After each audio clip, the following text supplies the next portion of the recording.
the 5th anniversary of the Arab uprising. The government has stepped up its crackdown by arresting dozens of activists. Egyptian security forces have detained dozens of Facebook users.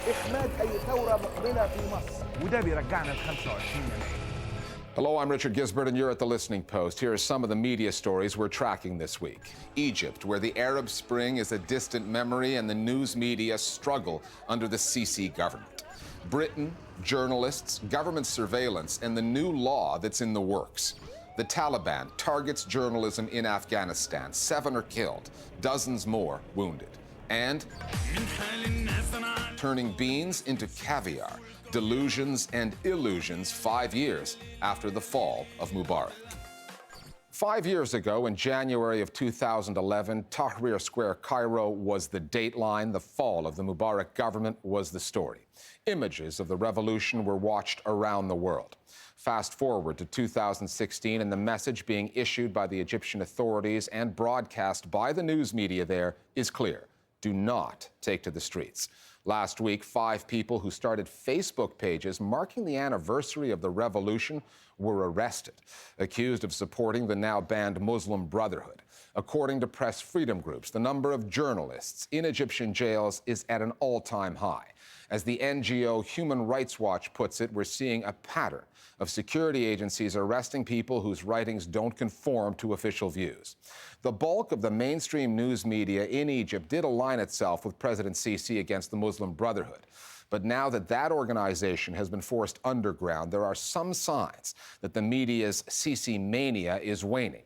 Cracks are beginning to show, with both TV and print outlets rediscovering some of their critical faculties on matters of governance, corruption, and economic policy. Still, there are limits, and those who cross them risk much more than just their jobs.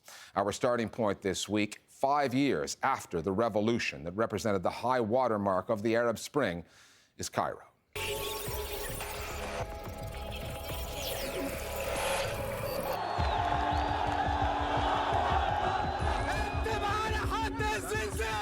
Anniversaries. The news media love them. Some governments have reason to fear them. And as January 25th approached, marking 5 years since the Mubarak regime was swamped in a sea of protests, the Sisi government put the word out, and the Egyptian media echoed it, that history would not be allowed to repeat itself. اعمل حسابك نازل الشارع حاجة من اتنين يا تتسجن يا تتقتل. In print, the headlines were equally ominous.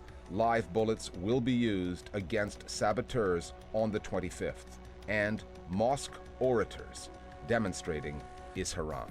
The media, the pro-government media, continues to drum up that same sort of sentiment. And anyone who calls for, not even protest, but calls for the recognition of January 25th as an important date is represented as either a member of or a sympathizer of the banned Muslim Brotherhood, now described as a terrorist organization.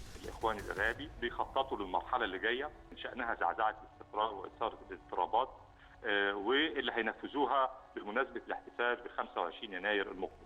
There is all this, fear-mongering about how that day, if it's going to be observed with any kind of protest, is going to be a cause for a lot of instability and a lot of danger. El-Ahram newspaper, which is Egypt's flagship state newspaper, talking about all the security measures that the Interior Ministry is going to be taking in order to protect Egyptians. January 25th has been fully appropriated by the state to the extent that now it might be a celebrated event as the first revolution to be followed by the June 30th revolution. I don't think there is a build-up of a narrative in the media to scare people of what might happen. Rather, a pacified, almost non-fear instilling policy of the day.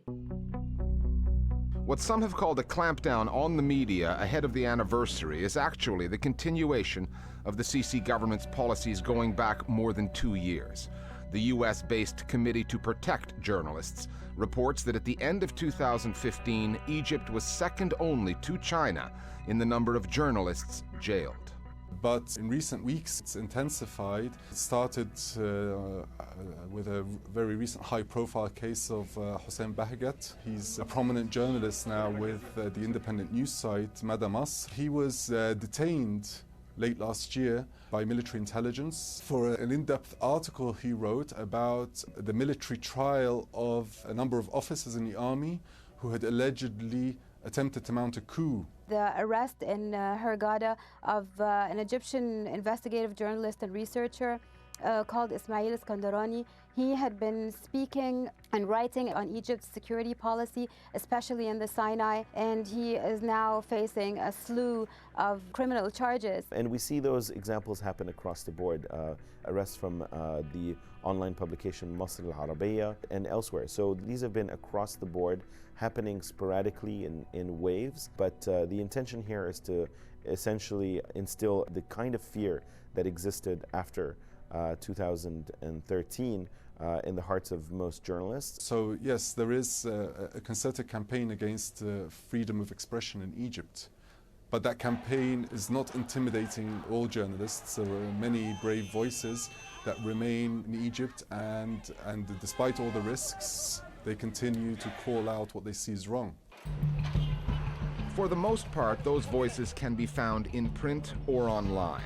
Like most governments with authoritarian approaches to journalism, Egypt's is far more tolerant of what is published in a newspaper than what is said in front of a camera and broadcast through the most influential medium that there is, television. TV journalists still have red lines they won't dare cross. Criticism of the president himself or the measures taken by the security apparatus. But they have started to take shots at the Sisi government's performance in other areas for reasons that may have less to do with ideology or politics than pure old-fashioned concerns over their own bottom lines. It's now post just being anxious about protecting the state, it is now anxious about losing the viewers altogether. Lamis al-Hadidi has been really on and off. كان في صورة مثيرة جدا ازاي كده؟ ده انت جوه، ده انت وسط الجيش المصري. هو انت خايف من الجيش المصري؟ The discourse on Egyptian television is much more diversified than it seems from outside. It's much more because they can't afford it otherwise. The passion for Sisi started to wane when people realized that no real change was being instigated, that corruption was just as widespread as it was beforehand, that brutality increased, that crackdowns became more vicious in order for the state to try and maintain a semblance of control over the population. And this is reflected somewhat in the mainstream media. I don't believe there are any cracks between the alignment of Sisi and the mainstream media at all, even though you would get the occasional criticism of some kind of policy or critique of a new law that was passed. There is no real fissure between them. The point is that Sisi and his regime are very aware of the power of the media. And they're also very aware of the fact there needs to be this semblance of freedom. There needs to be a little bit of space where people can perhaps criticize something. And it's part of their program. And the authorities are proving to be hypersensitive to online platforms like Facebook, which was such a big part of the Arab Spring story, not just as a news distribution vehicle, but as an organizing tool. That spate of arrests of Egyptians who started Facebook pages to commemorate the January 25th anniversary is evidence that 5 years later, social media and the segment of the population that uses it most are both worth watching. 60% of the Egyptian population is under the age of 35, and they are much more engaged online than they are in participating politically. So the social media, it may not be a game changer, or it may not mobilize people into the streets the way it did in 2011, but nevertheless it is a critical part. And that, in a nutshell, in a soundbite, is the Egyptian journalist's dilemma. How to mark a date that was a game changer without the critical part. Watch this space, and watch Egypt's media on January 25th as they watch their words. On the download now, our viewers weigh in on the state of the news media in Egypt. I truly believe that the only chance for pluralism in Egypt will come from social media. There are many hashtag campaigns that were pretty successful in basically raising awareness on cases of activists unfairly detained, and in some cases they even managed to get this activists and journalists released. And the second role that social media are playing in Egypt is monitoring the mainstream journalists and TV personalities, most of which are completely aligned in favor of the regime. The majority of voices that have appeared in Egypt after the Arab Spring on social and on traditional media have really been silenced. And crucially, the international audience that was very engaged with Egypt after the Arab Spring has now lost interest. Following the nationalistic fervor that happened around Sisi's election, people are now realizing that, poverty and corruption continue to be a problem. And this will feature in the media until these problems are solved. Other media stories that are on our radar this week: at least 7 media workers in Afghanistan have been killed and another 25 wounded in a Taliban suicide bombing in Kabul. A car packed with explosives targeted a minibus owned by a production company affiliated with Tolo News, Afghanistan's first 24-hour news channel. The Taliban had openly threatened Tolo and One TV 3 months ago, calling both channels satanic networks and military targets after they had reported on allegations of summary executions, rape, and kidnapping during the battle for Kunduz. Saad Mohseni, CEO of Tolo's parent company, said the freedom to speak and the right to express ourselves is one that Afghans have fought too long for. The voices of those who we have lost will not be forgotten, and the voice of Afghanistan will not be silenced by this incident. The war in Yemen is taking its toll on journalists. A leading freelance reporter has been killed, and a 3-man crew from Al Jazeera Arabic has gone missing. Al-Migdad Mojali was freelancing for Voice of America when he perished in an airstrike in Sana'a on January 17th. The Al Jazeera team, Hamdi al-Bokhari, Abdul Aziz al-Sabri, and Monir al-Sabai, was last seen January 18th. They are believed to have been kidnapped in the southern city of Taiz. Al Jazeera's director general said it's tragic that in times of conflict, news organizations continue to be targeted. Journalists should have the freedom to do their work without the fear of intimidation, abduction, or unlawful arrest. Meanwhile, Jason Rezaian, the Washington Post's Tehran correspondent, was finally freed last week after a prisoner exchange following a year and a half spent in an Iranian jail. The first footage of Rezaian came from a U.S. military hospital in Germany. His wife was showing him a video produced in Persian, skewering the idea that he was a spy. Rezaian saw the humor in it. He was convicted at a closed-door trial in Tehran of espionage and crimes against national security, accusations that the reporter and his newspaper have always denied. The prisoner exchange came as last July's nuclear agreement between the Islamic Republic and the world's major powers was being implemented, lifting sanctions on Iran.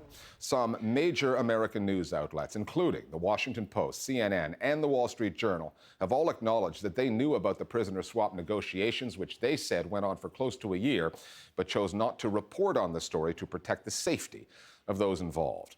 And the veil is slowly being lifted on a mysterious story involving 5 missing publishers from Hong Kong, one of whom has now appeared on state television in China, confessing to a 12-year-old crime that has nothing to do with his work.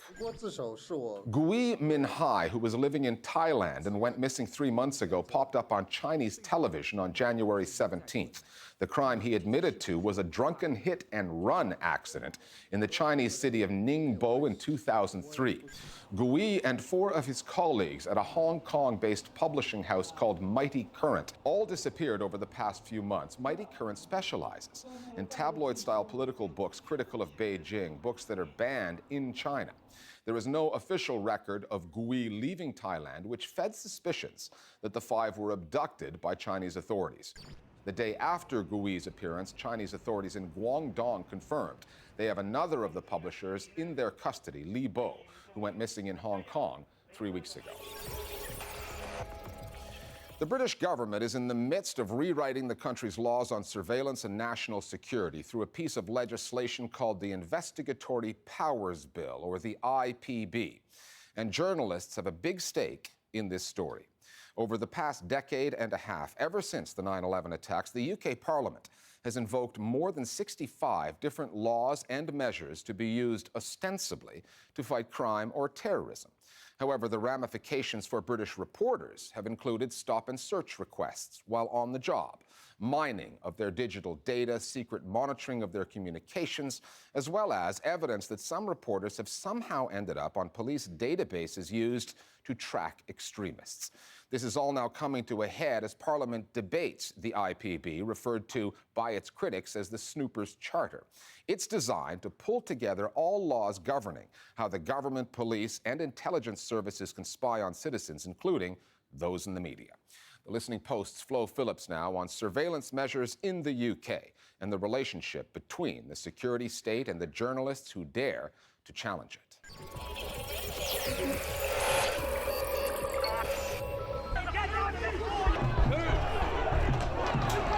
Jason Parkinson is a British freelance video journalist who has been covering protest and documenting dissent for more than 10 years. It's for your own safety!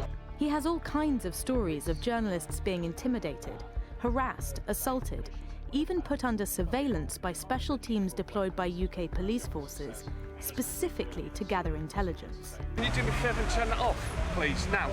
It was starting to become very, very difficult for me to actually even get to a job where there was going to be police and police intelligence, because I would routinely be stopped. Section 1 of PACE gives me the power to keep you here, to detain you for the purpose of the search. A lot of the time it was just stop and account, sometimes it was stop and search. Around 2007 I think there was 21 to 23 stops. Well, you've got the choice, okay? You either go away now or you spend the rest of the afternoon yourself. What do you want to do? I always thought, even back in 2007, there's something going on here, and it's taken nearly 10 years of suspicion to actually now find out that there was something going on. Information has been held and retained, and these officers and these units know who we are, know who we're talking to, and know what we're doing. So you got here, like, Parkinson says a couple of years ago, a letter from London's Metropolitan Police landed on his doorstep, a response to something he had filed called a subject access request. Proof that he was indeed under surveillance because of the kind of work he does, and that information on him is being held on a number of domestic extremist databases. The domestic extremism database is one of the most outrageous interferences with general civil liberties in this country, when you consider that journalists need to be at those places in order to do their job. And the fact that that somehow casts a veil of suspicion over them, I think, is really undermining the values that we would prize in this democracy. Parkinson and 5 of his colleagues are now taking legal action against Scotland Yard, challenging the police's right to collect and retain their data, asking the court to order their files be erased and a policy established to protect all journalists from future state surveillance. Few of these incidents make news. One that relates to the leaks from former NSA contractor Edward Snowden. David Miranda, partner of Glenn Greenwald, who broke the Snowden story in the Guardian newspaper, was detained at Heathrow Airport under Schedule 7 of the Terrorism Act. He was held for 9 hours by security forces who seized his computer material. This past week, British judges ruled that Miranda's detention was legal under UK law, but incompatible with Article 10 of the European Convention on Human Rights, the section dealing with freedom of expression. Miranda and his many supporters claimed victory.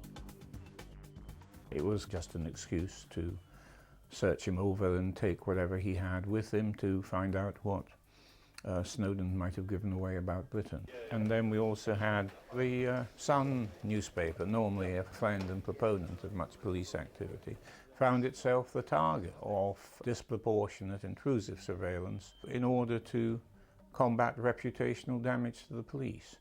That is nothing to do with national security. It is an abuse of the protections of the press under the Convention of Human Rights. It should be unlawful and should be punished. But my recollection last time I looked was they got away with it. David Omand is the former director of GCHQ, the communications headquarters of the UK's intelligence and security setup. GCHQ will be perfectly entitled to obtain that metadata if they had sufficient purpose. He is one of Britain's most experienced so-called securocrats, prepared to go on the record in defence of what he calls necessary and proportionate counter-terrorism measures relating to journalists. I just have to get the mechanics right. And so the public's got to have confidence that if it gives these powerful tools and the legal authority to the police and intelligence agencies, it will be used responsibly. And so you've got to have some kind of oversight the public trusts. You've got to be certain that when powers are used, they are used responsibly. Which brings us to the new Investigatory Powers Bill, or IPB, currently being debated in committee rooms behind me. In putting together the current draft, the Cameron government asked an independent reviewer to scrutinise more than 65 different pieces of existing terrorism legislation in an attempt to bring together all relevant surveillance measures under one law, overarching and transparent. What is being said to the public and Parliament in Britain right now is trust us, trust the judges, trust the system, and many people want to. But what we have seen from the record is that over the period of 30, 40 years, they cannot be trusted. I find the IPB petrifying. It expands the powers drastically. It expands hacking powers of the police and of the intelligence agencies, expands mass surveillance powers, and journalists are not given any specific protections under any of those new laws. So while the intention may have been to make the law clearer, in fact what we're seeing is a huge expansion of powers and no expansion of protection. The prospect of unfettered state access to everything by human agents, malware planted in your mobile phone, malware planted in your computer, systematic surveillance and automatic networking of everyone you're in touch with is absolutely terrifying. And one uses this analogy hesitatingly from the point of view of a Gestapo or a Stasi. It's a dream come true. The journalistic shorthand for the IPB is the Snoopers Charter. And that's not just the media critics, but those on the security side are pushing ahead. I gave evidence to the different committees of the House of Commons. I couldn't find any gaps. No doubt the journalists, for example, will want tighter conditions under which journalistic material could be accessed. The authorities equally will probably push back against that. Actually, the most important thing is not what's on the face of the Act, it's the code of practice. That explains in plain English what the authorities are allowed to do and what they're not. So I think it will be much clearer for anyone who is worried about whether the state is going too far. They may still argue about it, but at least they'll all be arguing from knowing what they're talking about. The British government is hoping to have the IPB passed by the end of the year. Its advocates are heralding its transparency, this idea that journalists will know when they're being surveilled and why. But the critics are concerned about something much more fundamental, the future of journalism in the UK.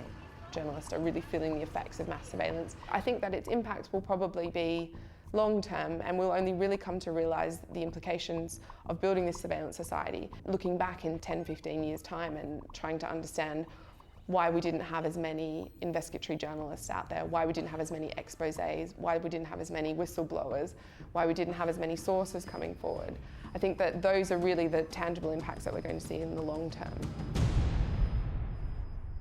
Finally, revolutions and music tend to go hand in hand. 5 years ago, when Egyptians were ousting President Hosni Mubarak, one of the voices of that revolution was Rami Assam. Back then, his musical battle cry was bread, freedom, and social justice. But both he and his country have since moved on. Assam has relocated to Sweden, and Egypt now has another former military man in charge. Last year, Assam released Beans Are Caviar, the message being that Egyptians, in their enthusiasm for the Sisi government, are mistaking a basic food staple for something of gourmet value. We'll see you next time here at The Listening Post. نور عينك قاعد في الضلمة بيولع شمعة ويدعي لك يبارك لك ربنا في الكرسي ويديك على قد ما تدي هشتكنا وبشتكنا وعادي وأيادي تسلم لأيادي إيه يعني وماله مفيش مانع وفي كل حالاتك أنا راضي داخلية تفض مظاهرات والوضع جميل وديمقراط تاتا وجنب الحيط ماشي وهكمل عمري وأنا مطاط من حال الناس أنا على احتار الناس بتشوف الفول كافيار يا ليلي يا ليلي نار الناس بتقول عيش استقرار